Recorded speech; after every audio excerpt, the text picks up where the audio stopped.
So I just turned over a snake board, and interestingly enough, here is the Virginia state reptile, an eastern garter snake, sitting alongside what I was actually looking for, these red-backed salamanders. And again, these guys will eat that. They'll eat the worm that's over there. Garter snakes are pretty universal. Now, red-backed salamanders, eastern red-backed salamanders, are the most common salamanders to have in the East. And they come in a couple of color forms. So you see the red-back, and here mixed in the middle you see the lead-back form. There's also some orange ones. I've even been lucky enough to find a very rare leucistic one, which was basically a white-back. But the Eastern salamanders are incredibly common.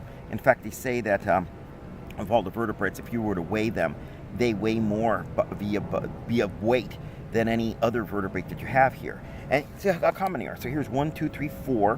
One just crawling in there. There's one over here. There's the one right over here. And of course, we also have sitting over there our eastern our eastern garter snake, an earthworm, and here it looks like maybe even a firefly larva. But back to these guys. So they're incredibly common. Like all salamanders, they're predatory. These guys feed especially on things like termites and other soft-bodied bugs. They might even eat some of these little woolly aphids over here. So incredibly common, but they don't go very far. In fact, one will spend pretty much its whole life in one little 10-yard area. So they don't colonize things very well. They're starting to move now. It takes them a long time to do so, but very vital. They're an important food source. These are animals that a lot of things will eat, so they're incredibly common for that, although they're distasteful to some other animals. And again, even though you have two different color forms, the reality of it is that the leadback or the redbacks are all the same species, and even from the same batch of eggs, you can get more than one. You can get more than one color form.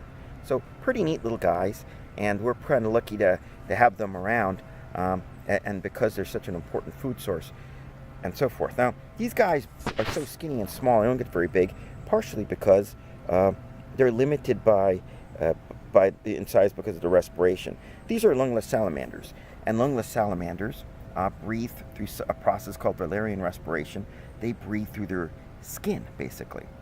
Something common for amphibians is to have this membranous, porous skin, and it's very true of redbacks. So they breathe through their skin, but that means they have to be long and skinny, and they have to have it moist. If it's too dry, they go way under. If it's too cold, they go way under. So even though they're very common, you can sometimes find in certain areas that you don't find them at all, like in the middle of summer or something like that. Doesn't mean they're not there, it just means that they've dug themselves way further down. So red-backed salamanders, eastern redbacks, if you were to turn over a log in the woods, this is the most likely salamander. You're going to have the most common land salamander that we have, and the very interesting and important species. And again, unusual in that they're lungless and they're completely terrestrial. So they lay little eggs in the late summer, early fall, and out of these little eggs, which look like little grapes, basically a little pile of grapes hanging underneath an old log or something lying on the ground, what ends up coming out are fully formed salamanders. They don't go through a gill stage like many other species of salamander, which is unusual for many species of salamanders, but actually fairly common in Virginia, where we have, so many different species of diversity of salamanders compared to the rest of the world. Virginia has sometimes have more salamanders than many continents have and many countries have. So we're pretty rich in biodiversity for them. Anyway, I'm going to let these guys go back to hiding.